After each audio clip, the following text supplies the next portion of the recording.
How to sign out Amazon shopping. In this video I'm going to show you how you can easily sign out. First of all, open the application. Now here on the bottom you can see this account icon. Simply tap on this account icon. Now here on the left top you can see a profile icon.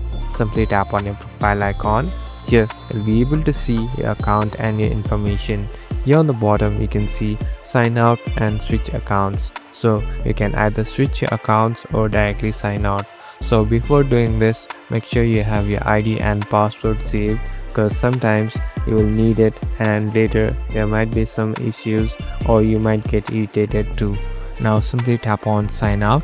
Now tap on sign out. So it's taking some time, and as you can see I've been signed out. Thank you for watching this video. I hope this video will help you.